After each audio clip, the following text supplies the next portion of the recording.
Okay, the first step to remove the OEM shifter is to remove the shift knob. Just unscrew it and pull that off. Now to remove the leather boot, be very careful because there's a little clip right here at about 6 o'clock. You do not want to pull back here first and pull this way because you can actually break that clip. I actually push forward and up a little bit and actually clear that just like that, and then carefully pull the sides. And if you want to get your hands inside here, you can pull up. You want to do this very carefully because not only do you not want to break the clips in the boot here and here, and make sure these little metal clips stay on the little area right there, but you also don't want to crack the slots that are in the console itself. You will not be able to pull it up very far because the wire for the cigarette lighter is right there. So you take a small Allen wrench or screwdriver, just push in the little tab, pull out the cigarette lighter connector, and your boot is out of the way. Once the center boot is off, we want to remove the OEM handle. You want to use a 13mm ratcheting wrench, or you can use a socket. It's easier with the ratcheting wrench because you have more room. I usually put it down into 4th gear just to get it forward like this. And you want to remove the two 8mm bolts right here.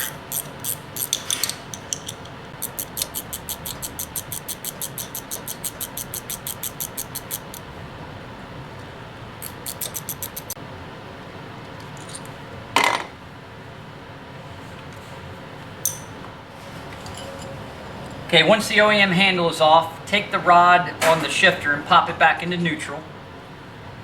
Then you want to take your 8mm socket and an extension on your ratchet,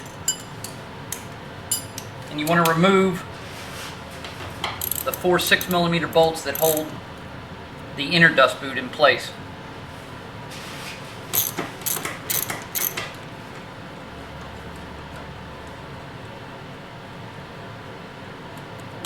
Be careful with these screws. You do not want to lose them because you will be reusing these screws.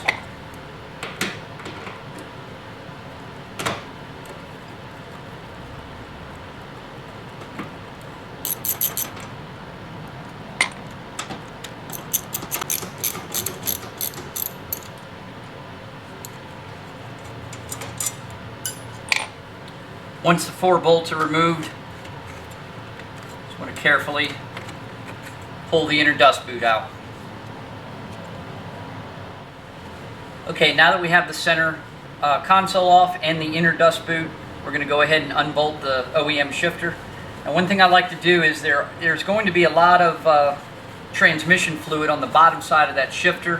When you pull it out, you want to be really careful not to spill it onto your plastic dash or onto your seats. So I like to lay a few pieces of paper towel just around there, even though when we pull it out, we'll be very careful to support it underneath some paper towels there. We want to get our 13mm socket with our extension. We'll go ahead and take the 4 bolts off of the factory shifter.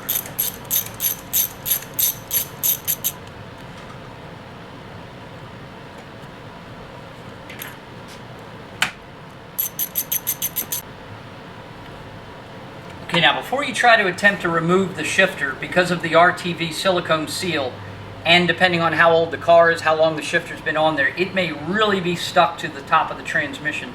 So what I'd like to do is I'd like to put back on the OEM handle.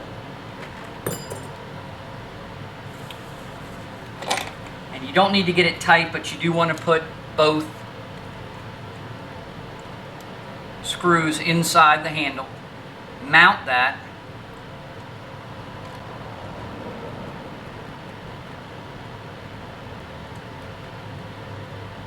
And then you can use this handle as leverage. Do not push front to back to try to pry it off. What you want to do is you want to turn this thing over and push it over like you're going into 1 to 2, and then you want to just smack it with your hand like that, and you'll break that loose like that, and the shifter should come right off. Again, do not do any type of force front to back. move it over to the 1 to 2 gate, push it there, hold it there, and then smack it sideways with your hand. Pull it off of here, and again, you want to make sure that you wipe off any transmission fluid so you don't drip that all over your car. Now this is a 3650 transmission, so it has a pivot cup on the bottom. It's very important that if you have a 3650, you look for this. This pivot cup has to snap off the end of this ball, and you just do this with your thumb. Pop it off like that carefully so you don't break it. You need to snap this onto the bottom of the MGW shifter. So make sure if you have a 3650, you remember that. All the other shifters have a cup that remains inside the transmission. Okay, as we said, if you have a 3650, make sure that you snap the little pivot cup onto the bottom. Just make sure it's snug but rotates freely before putting the shifter back onto the car. Before you put the MGW shifter on the transmission, you want to remove the residual RTV silicone that's on there, and you want to be careful not to get a lot of that stuff falling down inside the transmission. So you just take a paper towel and just kind of force it down inside there, fill that cup like that, then go ahead and scrape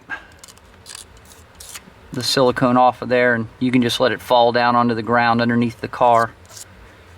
But you want to make sure that you get most of it off. It's not super critical, but you want to have a nice smooth surface to apply the fresh bead of RTV silicone.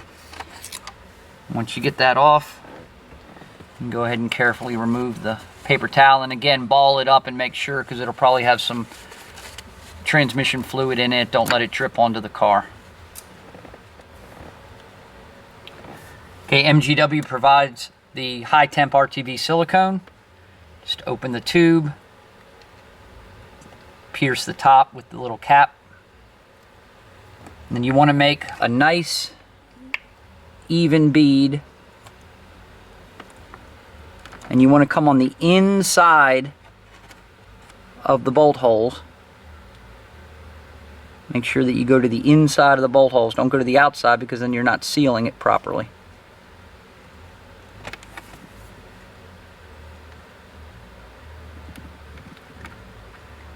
You want to pretty much use just about all of it, but you don't want to get most of it on the inside of the tranny. You want to get it right on that flat surface so that it basically uses out both the inside and the outside and gives you a nice seal. Anywhere where you see you didn't put enough, just come back and put some more on there.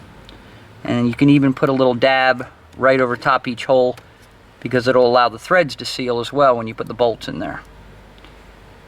And there you go. Be very careful, don't get this on your seats. Try not to get it on your fingers, because it's very messy. Okay, like we stated earlier, be sure that the car is in neutral. Makes it a whole lot easier to line up the 4 bolts and the pivot cup when it's in neutral.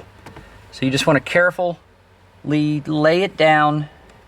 Number one, make sure that you get the pivot cup inside the receptacle of the transmission. But then you want to try to, before you push down, make sure you're at least close to over top of the bolts. You don't want to move the thing all around and get that RTV silicone all over the place and not seal properly. So you just get it on there, so that you just should have to move it just a little bit at a time to get it lined up. Now MGW, this is very important, we provide longer screws because our base is much thicker than the factory base. Do not use the factory screws when you remount the transmission shifter. You want to use the ones MGW provides, and they are to be put on like this, with the washer against the flat smooth washer against the surface of the shifter, then the lock washer. Make sure it's done in that order. Never start these bolts with your ratchet. Always start the bolts with your hands, because if you cross thread these aluminum threads in the transmission, it's going to be very difficult. You'll probably have to drill them out and put a helicoil in there. So make sure that you line them up by hand and screw them in a good 1/2 to 3/4 of the way before you even attempt to use any type of ratchet on them.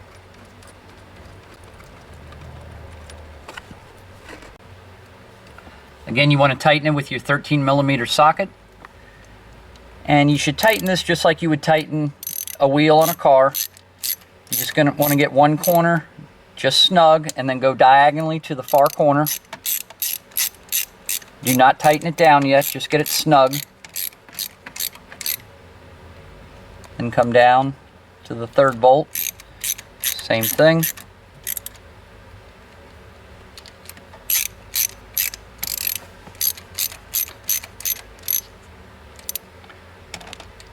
You want to get snug on these bolts, but do not go crazy. You see how I'm tightening them? I'm just using wrist pressure. You can very easily strip the threads out on this aluminum transmission casing. Let the lock washers and the RTV silicone do their job. Just want to get nice and snug, but don't overdo it.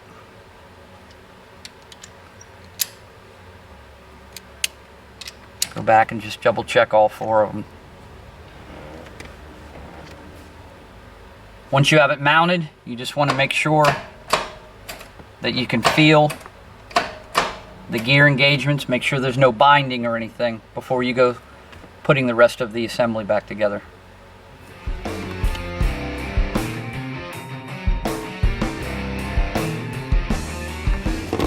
Okay, we really recommend that you only use the stops on the older transmissions from Tremec, like the T5 and the T45. We have had extensive conversations with the engineers at Tremec, and the newer generation shifters like the TR3650, the T56, the TR6060, and their new TKOs all have very strong internal stops inside the transmission. But for this model car, which has a T5, we're going to go ahead and show you how to set the shift stops. First thing you want to do is just take one of the shift stop screws, screw it into the front, and then take the one in the back, screw it in, and we'll start with the fourth gear. Now what you want to do is you want to put it down into fourth gear, but you do not want to just put it in and then let it go. You actually want to pull back on it to make sure. You can get a lot of torque on this screw. Even turning it by hand, you can actually move the shift center shaft a little bit. So you actually want to pull back hard, and you just bring this in with your fingers until it touches.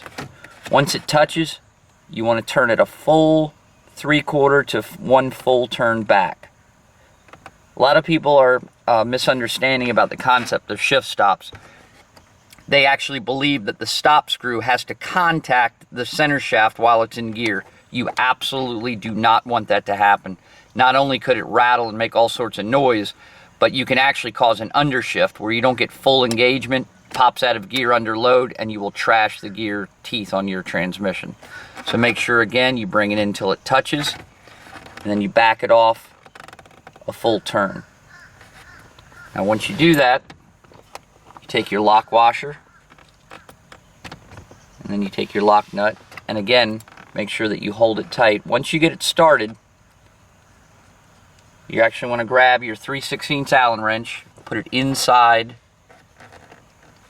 and that way you know if you've moved it. You can keep it right there, turn the nut in tight, then take your 9/16 wrench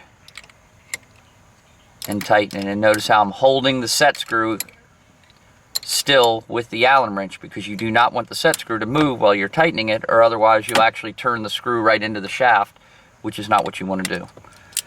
And don't be afraid to get on them nice and tight. Okay, as you can see, if you want to zoom down in there, there's a slight gap between the screw. The object is not for it to touch while it's in gear. If it overshifts really hard, it will touch it. You're only talking about maybe a 30/1000th gap. So we're going to do the same thing into third gear. Make sure it fully engages. Sometimes, you know, the gears will not fully engage with the clutch not pressed in. So just make sure you hear that full click engagement. Same thing here. So you get it all the way into third gear. And again, do the same thing. Hold it really hard with your hand. Come in just till it touches. Then back it off full turn, and repeat the process. Lock washer, lock nut, make sure that you do not turn the screw. So get the wrench in there. Make sure you hold it in place.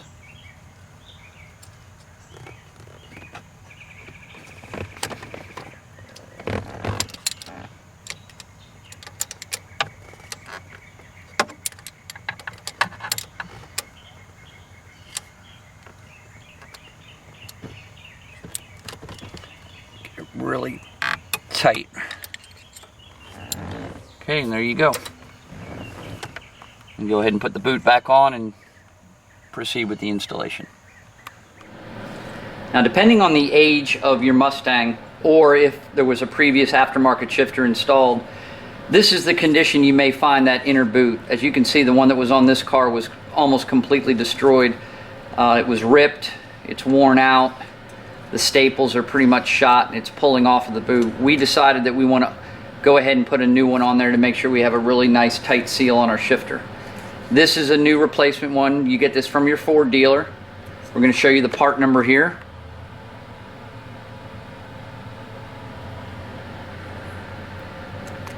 And one little trick that I do is if you can get some Dynamat or even some black electrical tape will work, any type of real heavy tape. I like to go ahead and just tape the front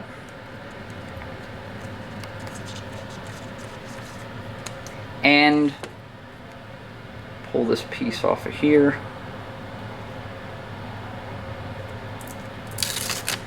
The back,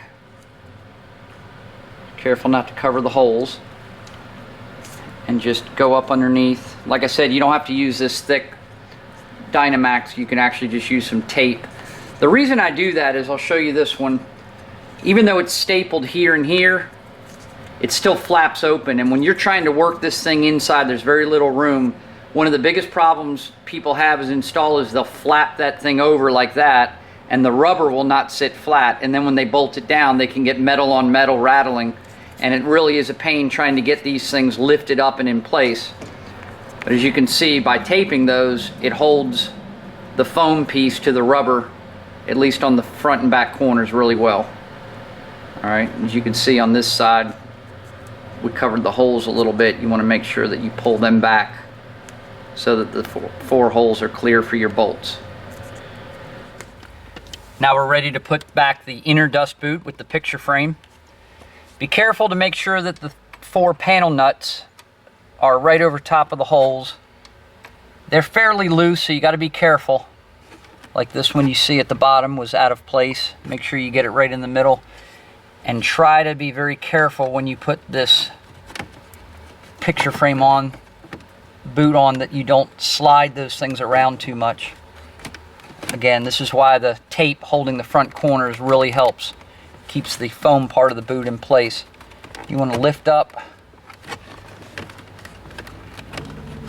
and just kind of work it until you can see all 4 holes.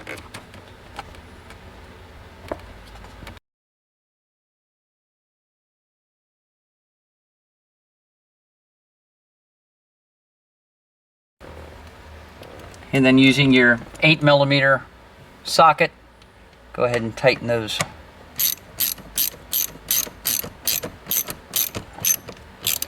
You don't want to go crazy on these either because you're compressing that foam. You want it tight, but you don't want to strip the panel nuts out.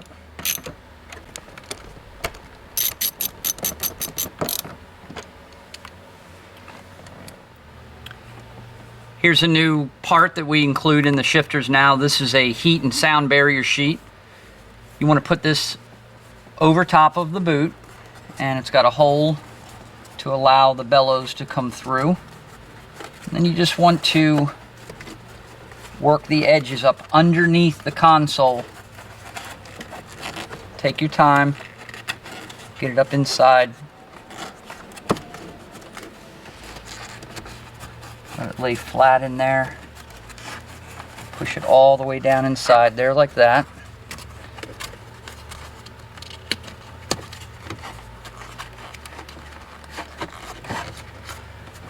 It keeps a lot of extra heat from the engine and the exhaust and stuff, as well as noise. out of the cabin area.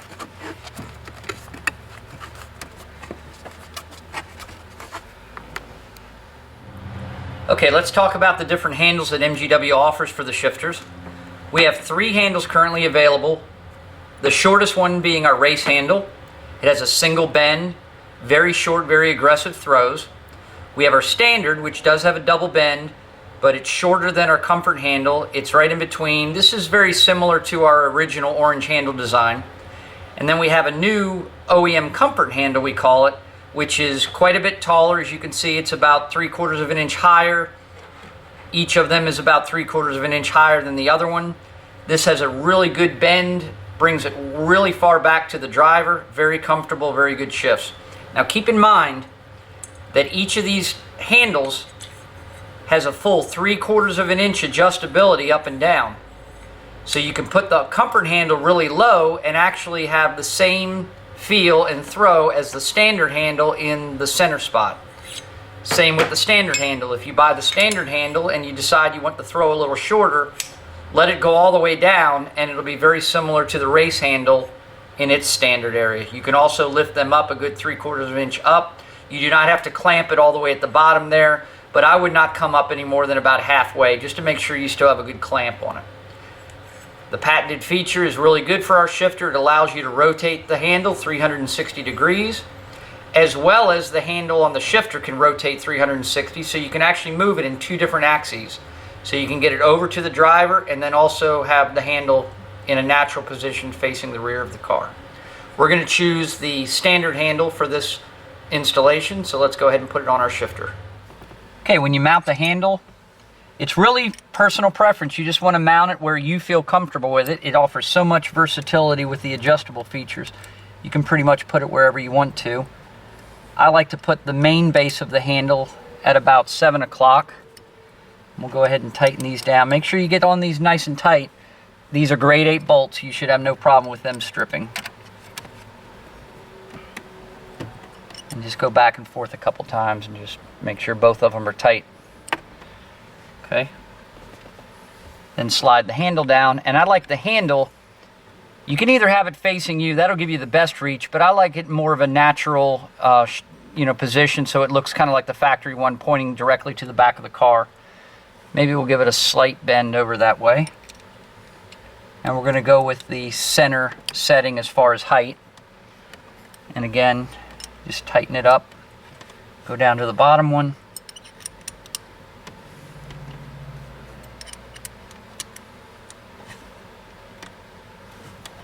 Go back and forth just a few times just to make sure they're both tight. There you go. Now we're ready to go ahead and put the main leather boot center console back on.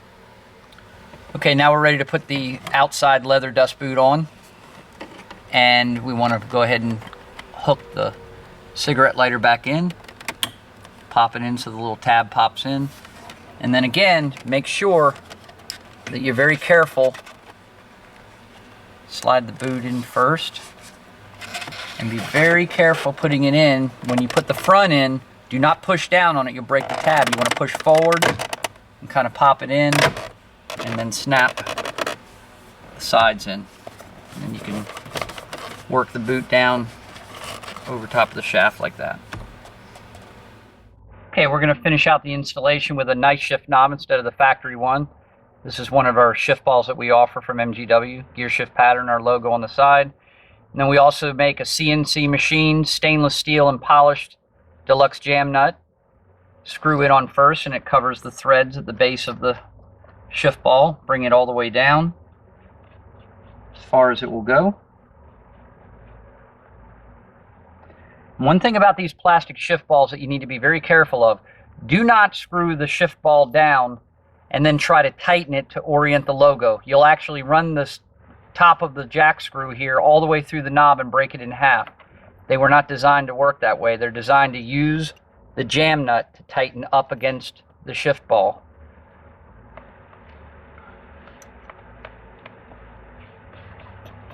So you bring it down as far as it'll go, and right there it bottoms out, and the knob logo, as you can see, is upside down. Do not try to get it upside right by tightening it.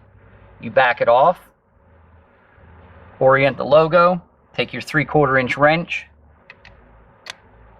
holding the knob in place with one hand, and you run the deluxe jam nut up against the shift ball like that, and it's nice and tight. And we're ready to go.